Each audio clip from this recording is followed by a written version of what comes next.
Hello everyone, welcome to Gyan Shakti Education Channel. সকলোকে পুনৰবাৰ স্বাগতম জনাইছো। বন্ধু বান্ধৱীসকল, আজি মই আপোনালোকৰ মাজলৈ লৈ আহিছো অসম বুৰঞ্জী কেইটামান মোষ্ট ইম্পৰ্টেন্ট কোৱেশ্চন, যিকেইটা কোৱেশ্চন এক্সাম পইণ্ট অফ ভিউৰ পৰা যথেষ্ট গুৰুত্বপূৰ্ণ হ'ব, সেইবাবে আপোনালোকৰ মাজলৈ লৈ আহিছো। ভিডিওটো যদি ভাল লাগে ভিডিওটো প্লিজ লাইক কমেন্ট আৰু শেয়াৰ কৰিবলৈ নাপাহৰিব। আৰু ইয়াতে যিমানবোৰ কোৱেশ্চন লোৱা আছে সম্পূৰ্ণভাৱে গুৰুত্বপূৰ্ণ কোৱেশ্চন হয়, ইয়াৰ পৰা আপোনালোকৰ কোৱেশ্চন অহা দেখা যায়। আৰু প্ৰথম কোৱেশ্চনটো আমি ল'বলৈ লৈছো, মই জাষ্ট আপোনালোক কোৱেশ্চন আনসাৰ হিচাপে দি দিছো, আপোনালোকে জাষ্ট নোট কৰি ল'ব, নহলে স্ক্ৰীনশ্বট মাৰি ল'ব। ইয়াতে দিয়া আছে যে দন্দুৱা বিদ্ৰোহৰ নেতা কোন আছিলে, ইয়াৰ আনসাৰটো হৈছে আপোনাৰ হৰদত্ত আৰু বীৰদত্ত, ঠিক আছে। আৰু মান ৰজা বড়োপায়াৰ আহোম ৰাণীগৰাকীৰ নাম কি আছিলে, ইয়াৰ আনসাৰটো হ'ল আপোনাৰ হেমু আইদেউ। নেক্সটটো দিয়া আছে কামৰূপৰ লোকে বৰকান্দাজসকলক কি বুলি কৈছিলে, ইয়াৰ আনসাৰটো হৈছে আপোনাৰ ডুমডুমীয়া বা দন্দুৱা। আৰু নেক্সট কুৱেশ্যনটো হৈছে চিহাবুদ্দিন তালিছে অসমৰ বিষয়ে লিখা গ্ৰন্থখনৰ নাম কি, ইয়াৰ আনসাৰটো দিব। ইয়াৰ আনসাৰটো হৈছে ফাতিয়া ই ইব্ৰিয়া। বন্ধু বান্ধৱীসকল, আপোনালোকে হয়তো ইয়াৰে মেক্সিমাম কুৱেশ্যন আপোনালোকে হয়তো সকলোৱে জানেই, কিন্তু তথাপিও আপোনালোকৰ মাজলৈ লৈ আহিছো, যথেষ্টখিনি গুৰুত্বপূৰ্ণ কুৱেশ্যন আছে। নেক্সট কুৱেশ্যনটো হৈছে ডিমা ফিছা শব্দৰ অৰ্থ কি, ইয়াৰ আনসাৰটো হৈছে আপোনাৰ ডাঙৰ নদীৰ সন্তান। নেক্সট কুৱেশ্যনটো হৈছে হজুৰ হয়গ্ৰীৱ মাধৱ মন্দিৰ কোনে সজাইছিল, ইয়াৰ আনসাৰটো হৈছে চিলাৰায় পুতেক ৰঘুদেৱে। নেক্সট কুৱেশ্যনটো হৈছে কোনজন আহোম ৰজাৰ দিনৰ পৰা আহোম ৰজা সভাত অসমীয়া ভাষাৰ প্ৰচলন হৈছিলে, ইয়াৰ আনসাৰটো হৈছে প্ৰতাপ সিংহৰ দিনৰ পৰা। আৰু নেক্সট কুৱেশ্যনটো হৈছে কোনজন আহোম ৰজাই গজপতি উপাধি লাভ কৰিছিলে, ইয়াৰ আনসাৰটো হৈছে জয়ধ্বজ সিংহ। বন্ধু বান্ধৱীসকল, এইটো যথেষ্ট গুৰুত্বপূৰ্ণ কুৱেশ্যন হয়, পাৰিলে স্ক্ৰীনশ্বট মাৰি ল'ব। নেক্সট কুৱেশ্যনটো চাব। নেক্সট কুৱেশ্যনটো হৈছে চৰিত পুথি কি, ইয়াৰ আনসাৰটো হৈছে বৈষ্ণৱ পুৰুষসকলৰ জীৱন গ্ৰন্থ। আৰু নেক্সট কুৱেশ্যনটো চাব যে আহোমসকলে বন্ধা গড়ৰ ভিতৰত ইটাৰে নিৰ্মিত আটাইতকৈ ডাঙৰ গড়টো কোনটো আছিলে, ইয়াৰ আনসাৰটো হৈছে আপোনাৰ নুমলী গড়, ইয়াৰ আনসাৰটো হৈছে আপোনাৰ নুমলী গড়। আৰু নেক্সট কুৱেশ্যনটো চাব। নেক্সট কুৱেশ্যনটো হৈছে আপোনাৰ সেন বংশৰ আটাইতকৈ শক্তিশালী ৰজা কোন আছিলে, যথেষ্ট গুৰুত্বপূৰ্ণ কুৱেশ্যন হয়, ইয়াৰ আনসাৰটো হৈছে আপোনাৰ নীলাম্বৰ। সেন বংশৰ আটাইতকৈ শক্তিশালী ৰজাজন হৈছে আপোনাৰ নীলাম্বৰ।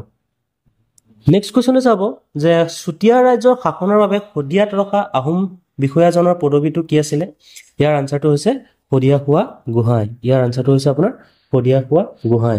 নেক্সটটো চাব যে কোনে প্ৰথমে শদিয়াখোৱা গোহাঁই পদ পাইছিলে, ইয়াৰ আনসাৰটো হৈছে আপোনাৰ ফংচিংমুং বৰগোহাঁই। শদিয়াখোৱা গোহাঁই পদটো পাইছিলে আপোনাৰ ফংচিংমুং বৰগোহাঁই।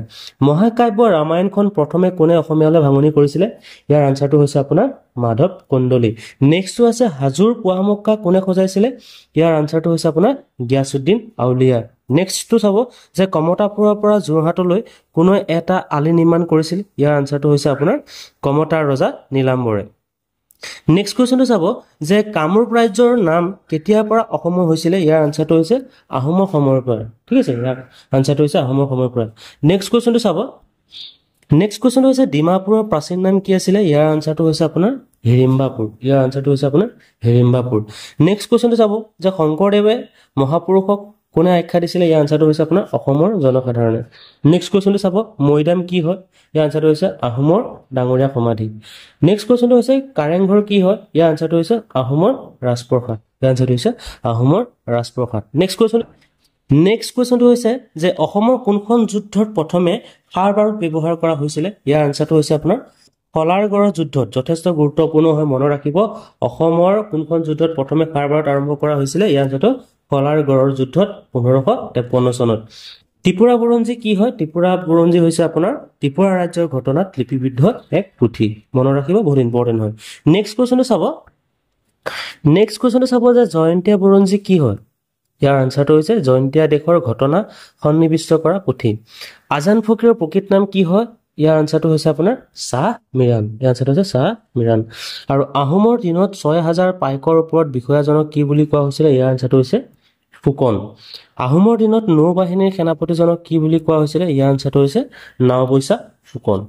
আৰু কলীয়া ভোমোৰা বৰফুকনক স্বৰ্গদেউ কমলেশ্বৰ সিংহই দিয়া উপাধিটো আছিল প্ৰতাপ বল্লভ ইয়াৰ আনসাৰটো হৈছে প্ৰতাপ বল্লভ মনত ৰাখিব বহুত ইম্পৰ্টেন্ট হয় প্ৰতাপ বল্লভ আৰু মোৱামৰীয়া আক্ৰমণৰ পৰা যোৰহাটক ৰক্ষা কৰিবলৈ পূৰ্ণানন্দৰে সজোৱা গড়টো মোৱামৰীয়াসকলক কি নাম দিছিলে ইয়াৰ আনসাৰটো হৈছে বিভূতি গড় মনত ৰাখিব এটা বহুত ইম্পৰ্টেন্ট হয় এই কালাৰটো চেঞ্জ কৰিছো ইয়াৰ আনসাৰটো হৈছে আপোনাৰ বিভূতি গড় আৰু অসমৰ প্ৰথম কোনে চিপাহী বিদ্ৰোহ আৰম্ভ কৰিছিলে ইয়াৰ আনসাৰটো হৈছে আপোনাৰ মণিৰাম দেৱান ঠিক আছে আৰু মণিৰাম দেৱানক ক'ত বন্দী কৰি ৰখা হৈছিলে ইয়াৰ আনসাৰটো হৈছে আলিপুৰ জেলত নেক্সট কোৱেশ্চনটো হৈছে মণিৰাম দেৱানৰ লগত আৰু কাক ফাঁচি দিয়া হৈছিলে ইয়াৰ আনসাৰটো হৈছে আপোনাৰ পিয়লি বৰুৱা আৰু অসমৰ কেতিয়া বঙালী ভাষাৰ প্ৰচলন কৰা হৈছিলে ইয়াৰ আনসাৰটো হৈছে 1830 চনত ঠিক আছে আৰু নেক্সট কোৱেশ্চনটো চাব যে অসমত কেতিয়া কৃষক বিদ্ৰোহ আৰম্ভ হৈছিলে ইয়াৰ আনসাৰটো হৈছে 1861 চনত আৰু নেক্সট কোৱেশ্চনটো চাব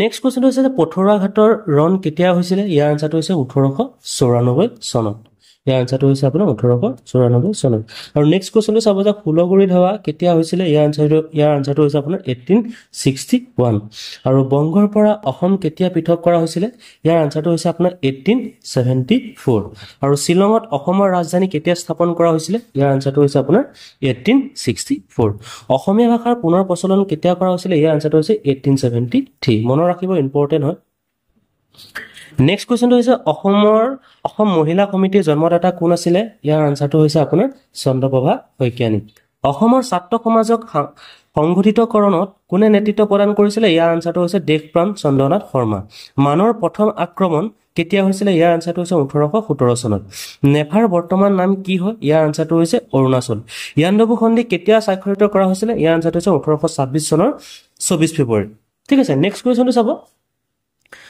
নেক্সট কোৱেশ্চনটো হৈছে যে প্ৰথম অসমীয়া বাতৰি কাকতখনৰ নাম কি হয় ইয়াৰ আনসাৰটো হৈছে আপোনাৰ অৰুণোদয় কেতিয়া কোন ঠাইৰ পৰা প্ৰকাশ পাইছিলে ইয়াৰ আনসাৰটো হৈছে 1846 শিৱসাগৰৰ পৰা মনত ৰাখিব শিৱসাগৰৰ পৰা হয় ঠিক আছে বহুতোৱে গুৱাহাটী বুলি মাৰি দিয়ে কিন্তু শিৱসাগৰ হয় নেক্সট কোৱেশ্চনটো চাব যে মহাত্মা গান্ধীয়ে কেতিয়া অসম ভ্ৰমণ কৰিছিলে ইয়াৰ আনসাৰটো হৈছে আপোনাৰ 1921 চনত ইম্পৰ্টেন্ট হয় মনত ৰাখিব নেক্সট কোৱেশ্চনটো চাব নেক্সট কোৱেশ্চনটো হৈছে ডেভিড স্কট কোন আছিলে ইয়াৰ আনসাৰটো হৈছে অসমৰ জ্যেষ্ঠ কমিছনাৰ আৰু প্ৰথম সাদুল্লা মন্ত্ৰীসভাৰ সদস্য সংখ্যা কিমান আছিলে ইয়াৰ আনসাৰটো হৈছে আপোনাৰ 5 জন ঠিক আছে আৰু নেক্সট কোৱেশ্চনটো চাব বন্ধু বান্ধৱীসকল যে কোন চনত কেপ্টেইনে ৱেলছ অসমলৈ আহিছিলে ইয়াৰ আনসাৰটো হৈছে 1792 চনত আৰু ডেভিড স্কট কোন দেশৰ মানুহ আছিলে ইয়াৰ আনসাৰটো হৈছে ইংলেণ্ডৰ প্ৰথম ঘূৰণীয়া মেচমেলৰ অসমক প্ৰতিনিধিত্ব কৰা ব্যক্তিজন কোন আছিলে ইয়াৰ আনসাৰটো হৈছে আপোনাৰ চন্দ্ৰধৰ বৰুৱা ইয়াৰ আনসাৰটো হৈছে আপোনাৰ চন্দ্ৰধৰ বৰুৱা মনত ৰাখিব চন্দ্ৰধৰ বৰুৱা ঠিক আছে নেক্সট কোৱেশ্চনটো চাব